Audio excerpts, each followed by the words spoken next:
لاہور سے staff reporter کی report کے مطابق لاہور میں وزیر اعلیٰ پنجاب مریم نواز شریف کے احکامات کی سرعام خلاف ورزی، ٹریفک پولیس بھی ٹاؤن انتظامیہ کی طرح بھتہ ہور نکلی۔ لاہور کینٹ سیکٹر جوڑا Pul, Zarrar Shaheed road, Bahadur Shah road, Burki road, Harbans Pura road میں تجاوزات قائم۔ D S P Cantt sector کی تمام تر کاوشیں ناکام۔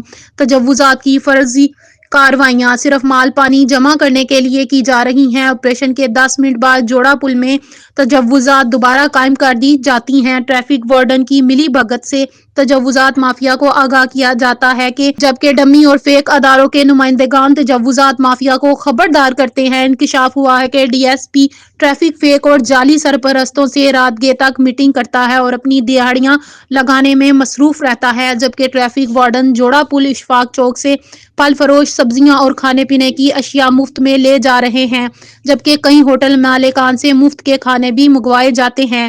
شہر میں ٹریفک کا نظام درہم برہم ہے اور وزیر اعلیٰ پنجاب مریم نواز کے احکام کی کھلے عام تذلیل کی جا رہی ہے اور عوام کا موقف ہے کہ جوڑا پل، اشفاق چوک، ہربنس پورہ روڈ، بہار شاہ روڈ فوری کلیئر کروائے جائے اور بھاری جرمانے کیے جائیں اور رشوت لینے والے اہلکاروں کے خلاف سخت کارروائی کی جائے۔